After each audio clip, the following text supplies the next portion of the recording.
I'm a problem solver, and I will work with anyone who is actually here to work. As your senator, that will always be my first priority. That was Michigan Democratic Senator Alyssa Slotkin, who will have the daunting political task of delivering the Democratic response to President Trump's joint address to Congress. Nevada Democratic Congressman Stephen Horsford is here now. He is joined by his invited guest to tonight's joint address, Yolanda Garcia. She is a member of the Culinary Workers Union, I believe, in Las Vegas, and is a tipped hospitality worker. Yolanda, we'll get to you in a moment. Congressman Horsford, why did you bring Yolanda tonight, and what issue do you want to bring to attention? Well, thank you for having us on, Major. I am honored to have Yolanda as my guest for the State of the Union. You know, I suspect the president will talk tonight about the no tax on tips issue. He has a concept of a plan. Meanwhile, I've introduced a bill, the TIPS Act, which not only eliminates the tax on tips for tipped workers, which a tip is a gift, not a guarantee, but I also raise the wage for workers, 6 million of who are paid as little as $2.13 an hour.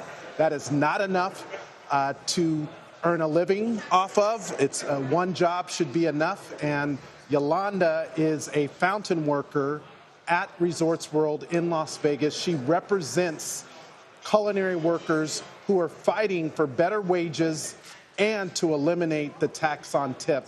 And I'm proud to have her tonight as my guest.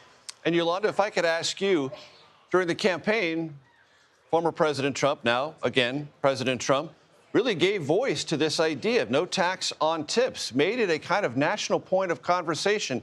Do you in any way find encouragement from the president's advocacy? Yes, I remember that.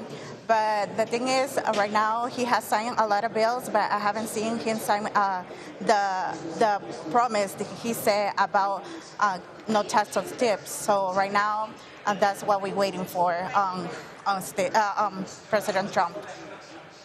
And when you think about this issue and your work-today life, Yolanda, how does it matter to you personally?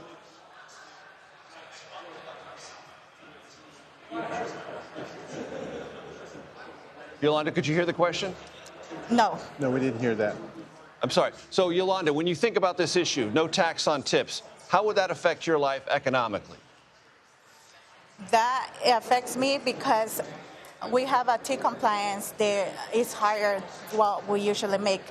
Like I was said before, tips are a gift, not a guarantee. So I don't have the income like is going to be there like every single day.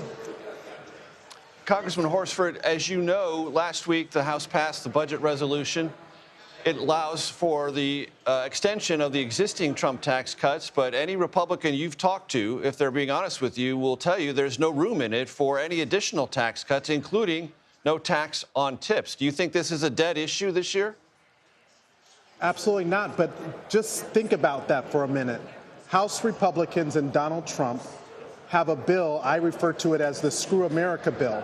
It gives tax breaks to big corporations, to tech tycoons, and to billionaires, but it leaves people like Yolanda, tip workers, small businesses, and others out.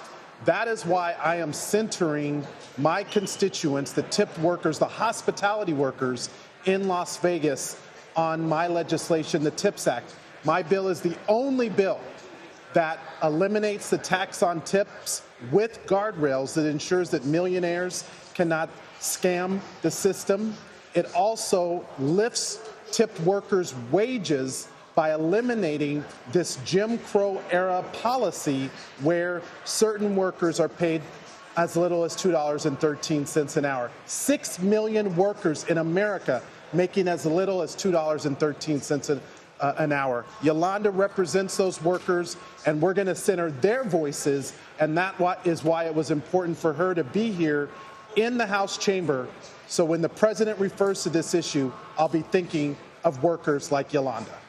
Congressman, as you well know, yes, the Trump tax cuts reduced corporate tax rates. It benefited the wealthy, but there are also benefits in there for middle-class Americans, upper-middle-class Americans, and lower-class Americans. Is it your position that you want all of the Trump tax cuts to expire this year, which would raise taxes for those in the upper middle, and lower middle classes? I'm a member of the Ways and Means Committee. I understand the need to actually center workers, middle-class families, and small businesses. As you know, Major, 83% of the benefit of the Jobs and Tax Cut Act went to the top 1%. So while Donald Trump and Elon Musk and House Republicans want to benefit billionaires, I want to make sure that we center workers. Let's give them the tax breaks and the advantages in our tax code. Let's help small businesses grow their business and employ more people. Let's grow our economy and do it the right way. And that is the alternative that Ways and Means Democrats are offering. Nevada Congressman Stephen Horsford and Yolanda Garcia, thank you very much.